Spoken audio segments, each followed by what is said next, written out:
నమస్తే, నేను Vaishnavi. Welcome to Master Key TV. ఇది సామాన్యుడి స్వేచ్ఛకు సంకేతం.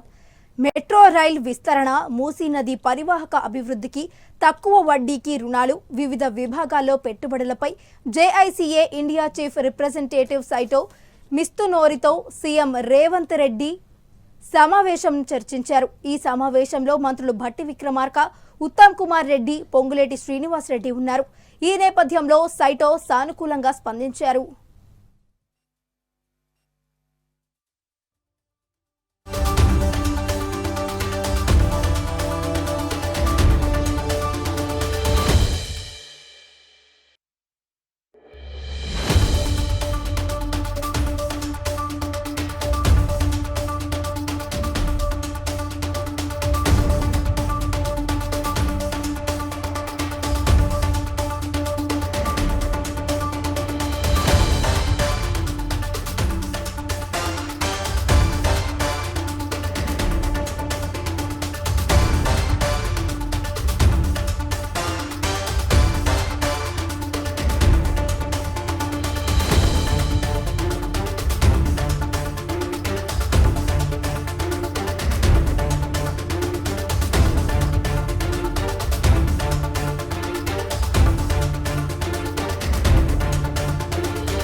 ప్రజాదరణలో ప్రధాని నరేంద్ర మోడీకి తిరుగులేదని మరోసారి రుజువయ్యింది.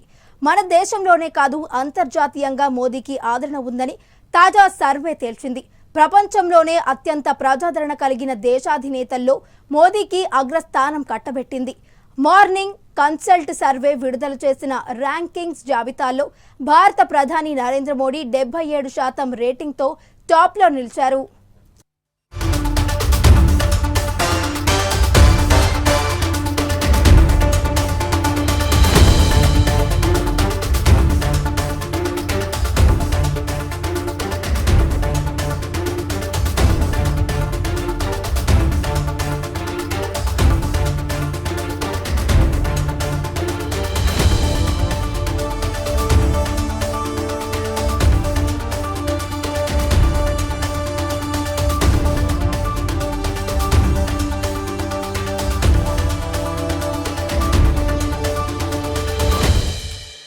వైఎస్ షర్మిలను పోలీసులు హౌస్ అరెస్ట్ చేశారు. విజయవాడలోని ఆంధ్రరత్న భవన్ నుంచి ఆమెను బయటకు రానివ్వకుండా అడ్డుకుంటున్నారు. నిరుద్యోగులకు మద్దతుగా చలో సెక్రటేరియట్కు షర్మిల పిలుపునిచ్చారు. దీంతో పోలీసులు అప్రమత్తమయ్యారు. నిన్న రాత్రి నుంచే పోలీసులు ఆంధ్రరత్న భవన్ వద్ద పోలీసులు మోహరించారు. దీంతో ఆమెను బయటకు రానివ్వకుండా పోలీసులు అడ్డుకున్నారు. హౌస్ అరెస్ట్ చేసినట్లు ప్రకటించారు. ఉద్యోగాలు రావట్లేదని పోరాటం చేస్తే కనీసం సెక్రటేరియట్లో రిప్రజెంటేషన్ ఇవ్వడానికి కూడా ఈరోజు హక్కు లేదు. మాట్లాడడానికి స్వేచ్ఛ లేదు. జర్నలిస్ట్ రాయాలన్నా కొట్లాడాలన్నా స్వేచ్ఛ లేదు. ఈరోజు కనీసం సెక్రటేరియట్లో రిప్రజెంటేషన్ తీసుకోవడానికి ముఖ్యమంత్రి లేడు, హోంమంత్రులు లేరు, డిప్యూటీ చీఫ్ మినిస్టర్లు లేరు, మంత్రులు లేరు, కనీసం సీఎస్ కూడా లేరంట. ఇక వీళ్ళకి ఏం చేతనైంది? పరిపాలన చేతనైందా? వీళ్ళకి స్పెషల్ స్టేటస్ తేవడం చేతనైందా? పోలవరం ప్రాజెక్టు పూర్తి చేయడం చేతనైందా? విశాఖ స్టీల్ ప్రైవేటైజ్ అయిపోతుంటే దాన్ని ఆపడం చేతనైతుందా? క్యాపిటల్ సిటీ కట్టడం చేతనైతుందా? కనీసం మెట్రో అన్నా తేయడం చేతనైందా? రైతులు ఆత్మహత్యలు చేసుకుంటున్నారు, అప్పుల పాలైపోతున్నారు, కనీసం పంట బీమా ఇవ్వడం కూడా చేత కాలేదు. బిడ్డలు ఆత్మహత్యలు చేసుకుంటున్నారు, ఉద్యోగాలు లేవు, నోటిఫికేషన్లు ఇవ్వడం కూడా చేత కాలేదు. రాజశేఖర రెడ్డి గారు వదిలి వెళ్ళేసిన ప్రాజెక్టులు పూర్తి చేయడం కూడా చేత కాలేదు. మరి ఇదేనా రాజశేఖర రెడ్డి గారి వారసత్వం అంటే? ఆలోచన చేయాలి. ప్రజల కోసం కొట్లాడుతున్నాం మేము ఈరోజు కనీసం కనికరం లేకుండా, మహిళలను చూడకుండా రాత్రి నన్ను పార్టీ ఆఫీస్లోనే ఉండేటట్టు చేశారు. పాపమే. ఆంధ్ర రాష్ట్ర ప్రజలకు, ఆంధ్ర రాష్ట్ర యువతకు చేస్తున్నది వీళ్ళు పాపమే. ముఖ్యంగా ప్రతిపక్షాలు, జర్నలిస్టులు ఇంతగా కొట్లాడుతున్నా కూడా కొట్లాడు కనీసం వీళ్ళు చిత్తశుద్ధిని కూడా ఈరోజు గౌరవించకుండా ఈరోజు ఇట్లా గాయపరిచి మేడం మీ ఆర్కే గారు మళ్ళీ జాయిన్ అయ్యారు మంగళగిరిలో. ఈ రోజు let's keep it about students. ఈ రోజు యువత గురించి మాట్లాడదాం. రేపు రండి, రేపు అడగండి, రేపు చెప్తాం. కానీ ఈ రోజు 2,30,000 ఉద్యోగాలు ఇస్తామని చెప్పి ఇయ్యలేదు. జాబ్ క్యాలెండర్ ఇస్తామని చెప్పి ఇయ్యలేదు. 23,000 మెగా డిఎస్సీ అని చెప్పి ఈరోజు దగా డిఎస్సీ 6,000 ఇచ్చారు. అది కూడా 26 రోజులు టైం ఉండగా ఇచ్చారు. పిల్లలు ఎలా ప్రిపేర్ అవ్వాలి? అసలు ఈ ప్రభుత్వానికి మనసే లేదు. ఈ గాయం ఎవరు చేస్తారు? జాతిలో ఉన్న ఈ గాయం ఎవరు చేస్తారు మీకు? సెక్రటేరియట్ ముట్టడికి బయలుదేరిన Andhra Pradesh Congress party PCC committee ఉపాధ్యక్షుడు ముషిని రామకృష్ణారావును అంబేద్కర్ కోనసీమ జిల్లా అమలాపురంలో అర్ధరాత్రి నుండి పోలీసులు గృహ నిర్బంధం చేశారు. ఈ సందర్భంగా ముషిని రామకృష్ణారావు మాట్లాడుతూ జగన్మోహన్ రెడ్డి నిరుద్యోగులను మోసం చేస్తున్నారని విమర్శించారు. వచ్చే ఎన్నికల్లో జగన్మోహన్ రెడ్డికి ప్రజలే తగిన గుణపాఠం చెబుతారని హెచ్చరించారు. ఆంధ్రప్రదేశ్ కాంగ్రెస్ కమిటీ రాష్ట్ర ఉపాధ్యక్షులుగా ఉన్నాను. గత 44 సంవత్సరాలుగా కాంగ్రెస్ పార్టీ సేవలో అంకితమై పనిచేస్తూ ఉన్నాను. 2019లో కొత్తపేట అసెంబ్లీ నియోజకవర్గం నుంచి కాంగ్రెస్ అభ్యర్థిగా ఎన్నికల్లో పోటీ చేయడం జరిగింది. అప్పుడు కాంగ్రెస్ పరిస్థితి కొంచెం కింది స్థాయిలో ఉండడం వల్ల ప్రజలు ప్రస్తుతం డాక్టర్ వైఎస్ రాజశేఖర రెడ్డి గారి తనయ కాంగ్రెస్ పార్టీ పగ్గాలు చేపట్టిన నాటి నుంచి కాంగ్రెస్ పార్టీలో ఒక నూతన ఉత్తేజం ఉత్సాహం కనిపిస్తూ ఉంది. అదేవిధంగా ప్రజల్లో కూడా ఖచ్చితంగా షర్మిలారెడ్డి గారి నాయకత్వంలో కాంగ్రెస్ పార్టీ ఆంధ్ర రాష్ట్రంలో దూసుకు వెళుతుందనేటువంటి ఒక అపారమైనటువంటి విశ్వాసం కలిగి ఉన్నారు. అదేవిధంగా కేంద్రంలో రాహుల్ గాంధీ గారు ప్రధాని అయితే ఈ ఆంధ్ర రాష్ట్రానికి ప్రత్యేక హోదా ఖచ్చితంగా సాధ్యమవుతుంది అని ప్రజలు నమ్ముతూ ఉన్నారు. రాష్ట్రంలో ప్రస్తుతం జగన్ రెడ్డి గారి ప్రభుత్వం కానీ తెలుగుదేశం ప్రభుత్వం కానీ ఆంధ్ర రాష్ట్రానికి ప్రత్యేక తరగతి హోదా తీసుకురాలేకపోయే, కేంద్రం కూడా ఇస్తానని చెప్పి దగా చేసింది. ఈ పరిస్థితుల్లో ఖచ్చితంగా ఆంధ్ర రాష్ట్రంలో షర్మిలారెడ్డి గారి నాయకత్వంలో కాంగ్రెస్ పార్టీని గెలిపించి వచ్చేటువంటి ఎన్నికల్లో కాంగ్రెస్ పార్టీకి పూర్వ వైభవాన్ని అందించడానికి ప్రజలు ఒక సుస్థిరమైనటువంటి నిర్ణయానికి వచ్చినట్లుగా కనిపిస్తూ ఉంది. హైదరాబాద్లో ఏ విధంగా రేవంత్ రెడ్డి గారిని గత 3 నెలల కాలంలోనే ముఖ్యమంత్రిగా చేశారో ఇక్కడ కూడా ఖచ్చితంగా జగన్ రెడ్డి గారిని గద్దె దింపి ఇక్కడ ఉండేటువంటి ఈ రాచరిక పాలన నుండి రక్షించడానికి, ప్రజలను రక్షించడానికి, ప్రజాస్వామ్యాన్ని పునరుద్ధరించడానికి కాంగ్రెస్ పార్టీని గెలిపించాలని ప్రజలంతా చూస్తూ ఉన్న తరుణంలో మేమందరం కూడా రాష్ట్ర వ్యాప్తంగా తిరుగుతూ రాష్ట్ర నాయకులైనటువంటి పెద్దలు ఇక్కడ మా రెడ్డి బాబు గారు, యూత్ కాంగ్రెస్ నాయకులు లక్ష్మణ గారు, ఇంకా రాజేంద్ర బాబు గారు, ఇంకా అనేక మంది పెద్దలు మాతో పాటే రాష్ట్రంలో అన్ని నియోజకవర్గాలు తిరుగుతూ ఉన్నాం. కొత్తపేట నియోజకవర్గంలో సుమారుగా 1 రోజుల నుంచి మేము ఇంటింటా కార్యక్రమాన్ని చేపట్టి తిరుగుతూ ఉన్నాం.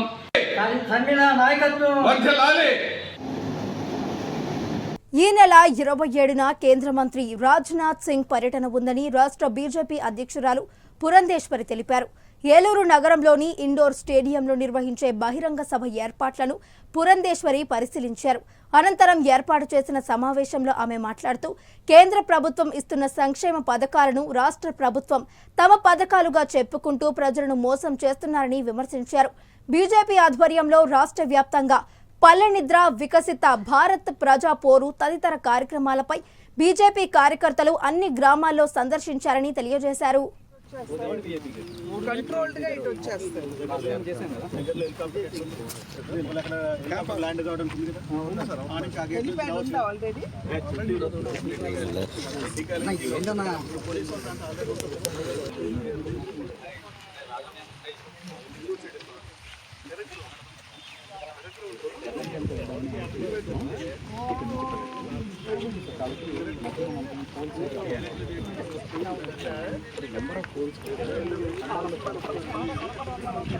కోటి సార్, నువ్వు ఇక్కడ నుంచి బౌండరీస్ ఎక్కడి వరకు పెట్టావు?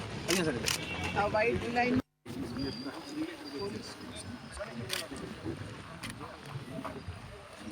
అయితే నడిచి వచ్చేసి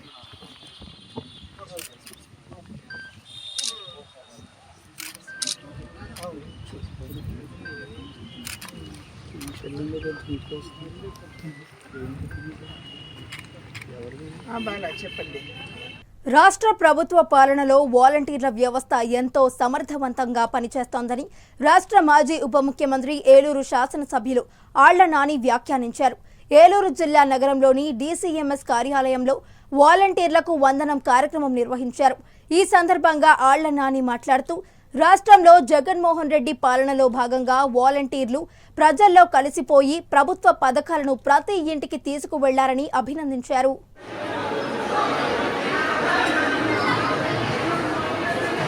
ఏ విధంగా చంద్రబాబు నాయుడికి వంత పాడుతూ ఆయన చేసినటువంటి పాపాలలో కూడా భాగస్వామ్యం తీసుకుంటూ భాగస్వామ్యం అవుతూ దిగదారులు రాజకీయాలు చేస్తూ జగన్మోహన్ రెడ్డి గారి మీద వ్యక్తిగత దాడి చేస్తూ కుట్రలు చేస్తూ ఏ విధంగా వారందరూ కూడా కుట్రలు పన్నుతూ ఉన్నారో మనం చూస్తూ ఉన్నాం. వాలంటీర్లు వ్యవస్థ ద్వారా జరుగుతున్నటువంటి ఈ మంచి పనులన్నీ కూడా ప్రజలకు చెరువుగా పెడుతూ ఉన్నాయి. ఇవన్నీ కూడా కొనసాగితే రానున్నటువంటి రోజుల్లో చంద్రబాబు నాయుడిని జనసేన పార్టీని కూడా ప్రజలు గంగలో కలపడానికి తొంగలు తొక్కడానికి సిద్ధంగా ఉన్నారన్న భయంతో ఎంత దారుణమైనటువంటి రాజకీయాలకు వారిద్దరూ పాల్పడుతున్నారో మనం చూసాం. దానికి సంబంధించి సరే రాజకీయాలు ఇవన్నీ సహజం. ఎన్నికలు వచ్చేటప్పటికి మనం చేసిన మంచిని ప్రజలను గుర్తిస్తే మనకు ఓట్లేస్తారు. మీరందరూ ఆలోచన చేయండి. ఈ దేశ చరిత్రలో ఎక్కడైనా కూడా నేను ప్రజలకి మంచి చేశాను, మీకు మంచి చేశాను అనిపిస్తే నాకు ఓటు వేయండి, లేకపోతే వెయ్యొద్దు అని చెప్పగలిగిన దమ్ము ధైర్యం కలిగినటువంటి ముఖ్యమంత్రి గతంలో ఎన్నడైనా మీరు చూసారా? సచివాలయ వ్యవస్థ ద్వారా మరి గ్రామ వార్డు సచివాలయ మరి వాలంటీర్స్కి వాళ్ళని మరింతగా ప్రోత్సహించుకుంటూ మరి సేవా వజ్ర, సేవా మిత్ర, సేవా రత్న అనే అవార్డులను ప్రకటించుకోవడం జరిగింది. మరి మన ఏలూరు నగరంలో 79 సచివాలయాలకు గాను మరి 1495 మందికి ఈ యొక్క అవార్డును ప్రకటించుకోవడం, దానిలో మరి సేవా వజ్ర 5 మందికి, అలాగే సేవా రత్న 13 మందికి, అలాగే 1425 మందికి సేవా మిత్ర కూడా మరి రావడం జరిగింది. మరి ఏదైతే గౌరవ ముఖ్యమంత్రి జగన్మోహన్ రెడ్డి గారు మరి అధికారంలోకి వచ్చిన తర్వాత పేద ప్రజల కష్టాలు అవన్నీ కూడా చలో సెక్రటేరియట్ అంటే తమపై ఆంక్షలు ఎందుకు అంటూ ఏపీ పీసీసీ చీఫ్ షర్మిల ప్రశ్నించారు. ప్రశ్నిస్తే అరెస్టు చేస్తారా, వార్తలు రాస్తే దాడులు చేస్తారా అని విరుచుకుపడ్డారు. ఒక ఆడబిడ్డ అని కూడా చూడకుండా ఈ విధంగా ప్రవర్తించడం పాపమని అంటూ షర్మిల ఫైర్ అయ్యారు.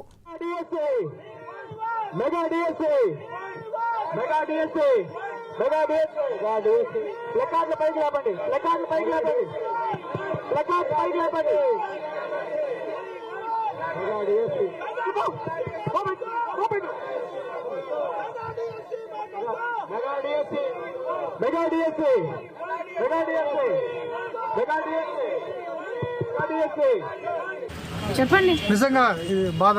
చెప్పండి మేడం, మీరు ఎలా ఫీల్ అవుతున్నారు?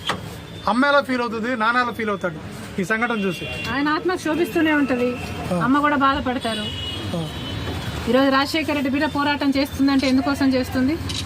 ఆంధ్ర రాష్ట్రంలో బిడ్డలకు ఉద్యోగాలు రావట్లేదని పోరాటం చేస్తే కనీసం సెక్రటేరియట్లో రిప్రజెంటేషన్ ఇవ్వడానికి కూడా ఈరోజు హక్కు లేదు, మాట్లాడడానికి స్వేచ్ఛ లేదు, జర్నలిస్ట్ రాయాలన్నా కొట్లాడాలన్నా స్వేచ్ఛ లేదు. ఈరోజు కనీసం సెక్రటేరియట్లో రిప్రజెంటేషన్ తీసుకోవడానికి ముఖ్యమంత్రి లేడు. ఈ నెల 25 నుండి బీజేపీ విజయ సంకల్ప యాత్ర భద్రాచలంలో ప్రారంభం కానుందని బీజేపీ క్రమశిక్షణ సంఘం చైర్మన్ ధర్మారావు అన్నారు. ముఖ్య అతిథిగా ఛత్తీస్గఢ్ ముఖ్యమంత్రి సాహు రానున్నారని తెలియజేశారు. రాబోయే పార్లమెంటు ఎన్నికలు రాష్ట్ర రాజకీయాలు మార్చే ఎన్నికలని, తెలంగాణలో బీజేపీ అనూహ్యంగా పుంజుకుంటోందని తెలియజేశారు. రాబోయే పార్లమెంట్ ఎన్నికలు రాష్ట్ర రాజకీయాలను మార్చేసే ఎన్నికలు. రాష్ట్ర శాసనసభ ఎన్నికలు కావు, కానీ రాష్ట్ర రాజకీయాలను మార్చేసే ఎన్నికలు రాబోయే పార్లమెంట్ ఎన్నికలు. భారతీయ జనతా పార్టీకి రాష్ట్రంలో భారతీయ జనతా పార్టీ రాజకీయ ముఖ చిత్రాన్ని మార్చేసేటువంటి ఒక ఎన్నికలు రేపు పార్లమెంట్ ఎన్నికలు.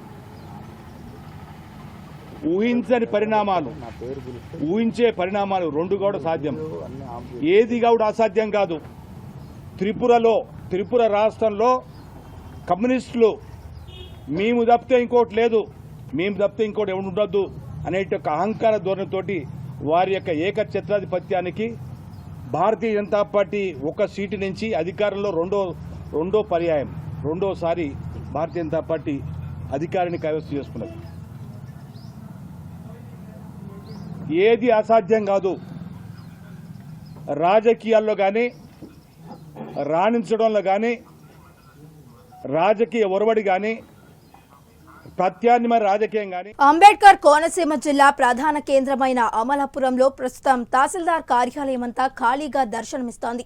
గతంలో పనిచేసిన తహసీల్దార్ పరమట పల్లవి బదిలీపై వేరే చోటకు వెళ్లడంతో అమలాపురం తహసీల్దార్గా ఇంకా ఎవరు బాధ్యతలు స్వీకరించలేదు.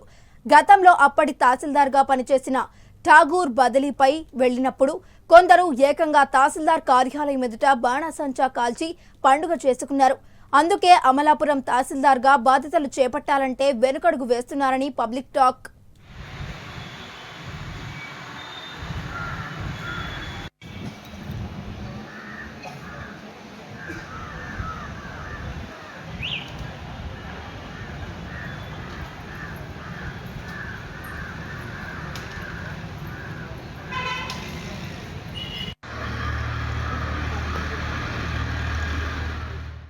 స్వామినాథన్ కమిషన్ సిఫార్సుల్ని అమలు చేయాలని, రైతుల పంటలకు మద్దతు ధర నిర్ణయించాలని ఖమ్మంలో అంబేద్కర్ సెంటర్లో వామపక్షాలు, రైతుల సంఘాల ఆధ్వర్యంలో నిరసన వ్యక్తం చేశారు.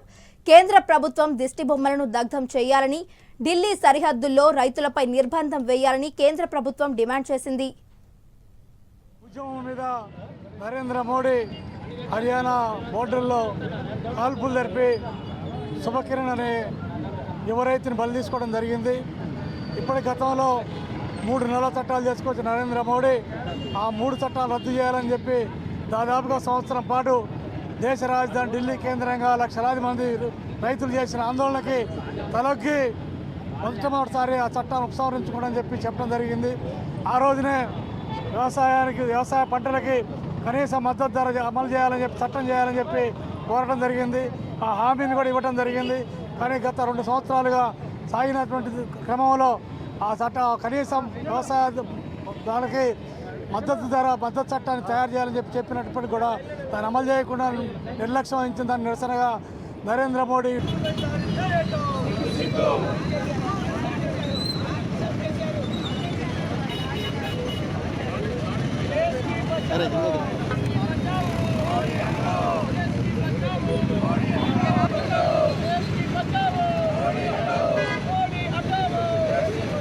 కరీంనగర్ జిల్లా కొత్తపల్లి మండలం రేకుర్తిలో సమ్మక్క సారళమ్మ మంత్రి పొన్నం ప్రభాకర్ దర్శించుకున్నారు. అమ్మవారికి ప్రత్యేక పూజలు చేసి బంగారం సమర్పించుకున్నారు. ఈ కార్యక్రమంలో మంత్రి వెంట మనుకొండరు, ఎమ్మెల్యే కవ్వంపల్లి సత్యనారాయణ పాల్గొన్నారు.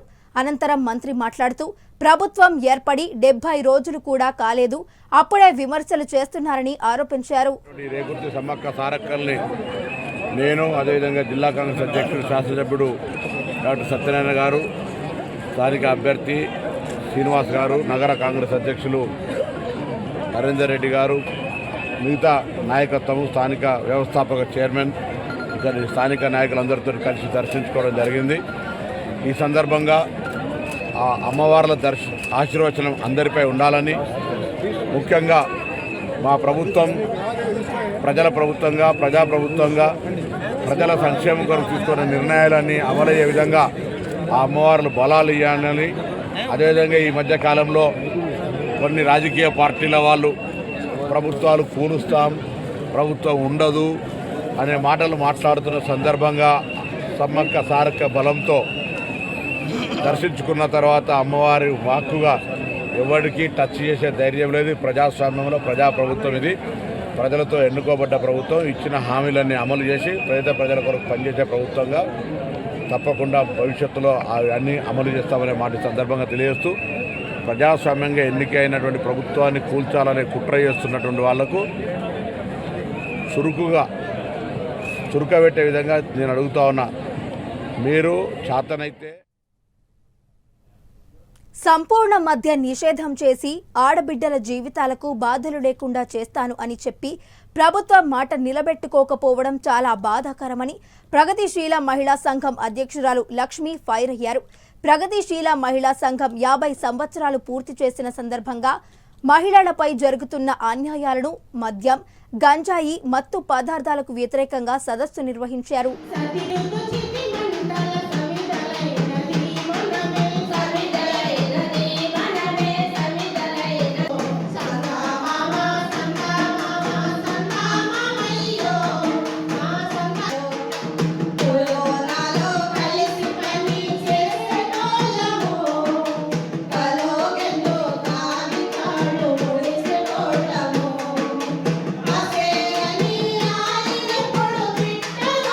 మహిళపై హింస పెరగడానికి మద్యం కూడా ప్రధాన కారణంగా ఉంది. ఈ రోజు పెరుగుతున్న డ్రగ్స్ కానీ గంజాయి కానీ విపరీతంగా పెరిగిపోయి ఈరోజు సామాజిక హింసకు కూడా కారణమవుతుంది, అశాంతికి కారణమవుతుంది.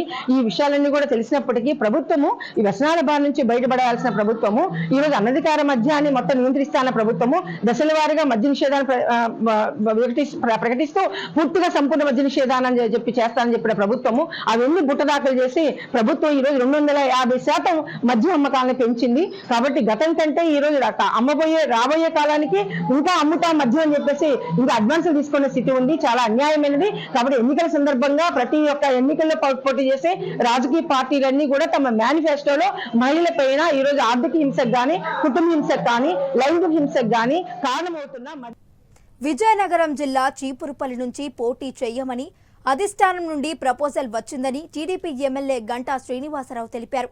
ఎక్కడ పోటీ చేయాలి అని ఆలోచించి నిర్ణయం తీసుకుంటానని తెలియజేశారు.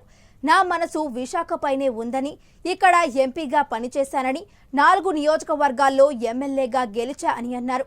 ఇక్కడ ఉన్న పరిస్థితి, అక్కడ ఉన్న పరిస్థితులపై ఇంకా ఆలోచన చేసి ఎక్కడ పోటీ చేయాలని అని ఆలోచిస్తానని అన్నారు. మరి ఆ పార్టీకి సంబంధించిన విషయాలు చెప్పాను మీకు. నేను ఒక అనంతపూర్లో కొంతమంది శాసనసభ్యులు, అలాగే కొంతమంది రాయలసీమకు సంబంధించిన పార్లమెంట్ సభ్యులు, ఇట్లా అందరూ కూడా ఒక్కొక్కరు ఆ పార్టీలో జరిగిన వాళ్ళ అనుభవాలు చెప్తా ఉంటే ఈ పార్టీ ఎటుపోతుంది అనేది కూడా ఆందోళన అందరికీ కలుగుతూ ఉంది. ఏది ఏమైనా సరే రేపు తెల్లారితే తూర్పును ఎలాగా సూర్యుడు ఉదయిస్తాడో రేపు జరిగే ఎన్నికల్లో జనసేన టీడీపీ అనేది ఒక సూపర్ డబుల్ హిట్ కాంబినేషను కాబోతా ఉంది.